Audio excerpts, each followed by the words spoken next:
Oto baranek Boży, który gładzi grzechy świata. Błogosławieni, którzy zostali wezwani na Jego ucztę.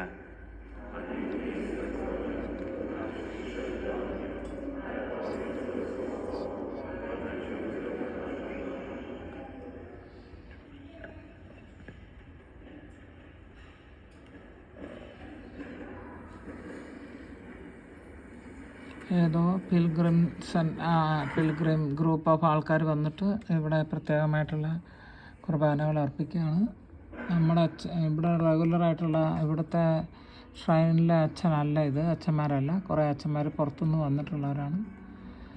ഇപ്പോൾ ഇത് ഇവിടെ രാവിലെ തൊട്ട് 4ാമത്തെ കുർബാനയാണിത്. എത്ര മനോഹരമായിരിക്കുന്നു എന്നുള്ളതാണ്. സെയിൻറ്റ് ഫൗസ്റ്റീനയുടെ തിരുശേഷിപ്പ് മുത്താനായിട്ട് ആൾക്കാർ ലൈനായിട്ട് വന്ന് നിൽക്കുന്നു. അപ്പോൾ ഒരാളത് തുടച്ച് വൃത്തിയാക്കും. ഓരോരുത്തരും ആ കറുത്ത ഇതിട്ടുകൊണ്ട് നിൽക്കുന്ന ആളാണ് അത് ചെയ്യുന്നത്. ഇപ്പോൾ കണ്ടില്ലേ, ഒരാളും മുത്തി കഴിയുമ്പോഴും അത് ക്ലീനാക്കും.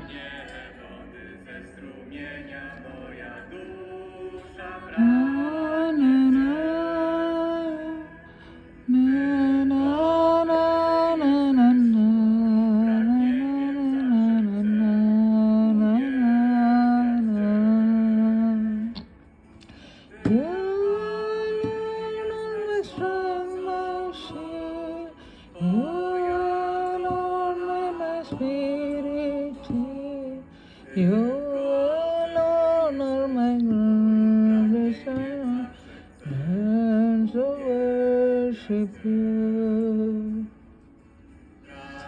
പ്രിയപ്പെട്ടവരെ, ഇന്ന് വേദാണ്ടൊക്കെ വല്ല കുഴപ്പങ്ങളാണെന്നൊക്കെ പറയുന്നുണ്ടായിരുന്നു. ഇന്നലെ രാത്രി തന്നെ ചിലിയിൽ 6.6 അതൊരു വലിയ മാഗ്നിറ്റ്യൂഡ് ഭൂകമ്പം ഉണ്ടായിരുന്നു. ഡീറ്റെയിൽ ഒന്നും ഞാൻ നോക്കാൻ നിന്നില്ല. മരിച്ചോ എന്തൊക്കെ നാശനഷ്ടങ്ങളുണ്ടായി ഞാൻ നോക്കിയില്ല. പ്രാർത്ഥിക്കുക എന്നുള്ളതാണ് ഏറ്റവും വലിയ കാര്യം. വൈകുന്നേരം എല്ലാം നോക്കും. അത് കഴിഞ്ഞിട്ട് പിന്നെ ഇന്നലെ രാത്രി ഞാനും നമ്മുടെ ഗ്രൂപ്പിലുള്ള ഒരാളും കൂടി ഇരുന്ന് നിങ്ങളുടെ ഇന്ത്യയിലെ 3:30 ആ സ്ത്രീ എഴുന്നേറ്റിരുന്ന് പ്രാർത്ഥിക്കുകയായിരുന്നു. സോഫി ഔസേപ്പ് നമ്മുടെ ഗ്രൂപ്പിലുള്ള ആൾ തന്നെയാണ്. അപ്പോൾ അവർ പ്രാർത്ഥിക്കുന്നുണ്ടായി. ഞങ്ങൾ രണ്ടുപേരും കൂടെ കുറേ ഒരു കാരണക്കൊന്തയും വിശ്വാസ പ്രമാണം 33 അങ്ങനെ കുറേ പ്രാർത്ഥനകൾ, ഇൻവൊക്കേഷൻ പ്രേയേഴ്സ് എല്ലാം ചെയ്തു. നിങ്ങളെല്ലാവരും സമർപ്പിച്ച് പ്രാർത്ഥിച്ചിട്ടുണ്ടായിരുന്നു. ഓരോ അപകടം കൂടാതെ ദൈവം നിങ്ങളെ സംരക്ഷിക്കും. അതിനു വേണ്ടിയിട്ടുള്ള പ്രാർത്ഥനകൾ നമ്മൾ പ്രാർത്ഥിച്ചിട്ടുണ്ട്. അതുപോലെ തന്നെ നമ്മൾ എൻ്റെ ഹസ്ബൻഡ് അമ്മായിമ്മയുടെ വീട്ടിൽ പോയിരിക്കുകയത്. അപ്പോൾ ഇപ്പോൾ അതേ ഒരു 5 മിനിറ്റിന് മുന്നേ ഇവിടെ വന്ന് കയറി. ഞാൻ ദൈവത്തിന് വിശുദ്ധ മിഖായേലിനും പരിശുദ്ധ അമ്മയ്ക്കും സെയിൻറ്റ് ഫൗസ്റ്റീനയ്ക്കും വിശുദ്ധ അന്തോണീസിനും മറ്റെല്ലാ മാലാഖമാർക്കും സകല വിശുദ്ധർക്കും ഞാൻ നന്ദി പറയുകയാണ് സംരക്ഷിച്ച് കൊണ്ടുവന്നതിന്. അപ്പോൾ കാര്യങ്ങളൊക്കെ ഞാൻ നിങ്ങൾക്ക് വിശദീകരിച്ച് തന്നിരുന്നു. ആരൊക്കെ കേട്ടു എന്നറിയത്തില്ല.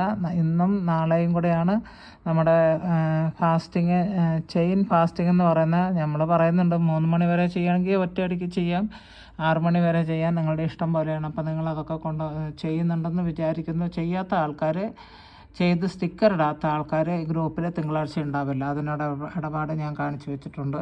അതുകൊണ്ട് നിങ്ങളത് ചെയ്തിട്ടില്ലെങ്കിൽ ചെയ്യുക, അല്ല ചെയ്യാൻ പറ്റിയിട്ടില്ലെങ്കിൽ എനിക്ക് എന്തെങ്കിലും മെസ്സേജ് ഇടുക. പറ്റുന്നില്ല, എന്നെക്കൊണ്ട് പറ്റുന്നില്ല, ഗ്രൂപ്പിൽ നിൽക്കാൻ പറ്റുന്നില്ല, ജോസ്മിന് സിസ്റ്റർ ഭയങ്കര സ്ട്രിക്റ്റാണ്, എനിക്ക് ഇറങ്ങി പോകണമെന്ന് നിങ്ങൾ തീരുമാനിച്ച് നിങ്ങൾ തന്നെ പോയിക്കോ. നിങ്ങൾക്ക് തന്നെ ലെഫ്റ്റ് ആകാനുള്ള ഔട്ടുണ്ടല്ലോ. നിങ്ങൾ ഈ ഗ്രൂപ്പിൽ നിന്ന് എക്സിറ്റ് ആകാനുള്ള രീതികളൊക്കെ എല്ലാവർക്കും അറിയാം. കാരണം ഈ ഗ്രൂപ്പിലുള്ളവരൊക്കെ 5, 8, 10, 15 ഒക്കെ ഗ്രൂപ്പിലുള്ള ആൾക്കാരാണ്. അത് നമുക്കറിയാമല്ലോ. പോകേണ്ടവർ പോകാം. പക്ഷേ ഞാൻ പറയുന്നതനുസരിച്ച് കാര്യങ്ങൾ മുന്നോട്ട് ചെയ്യാൻ താല്പര്യമില്ലാത്തവർ ഇതിൽ നിൽക്കാൻ പാടില്ല.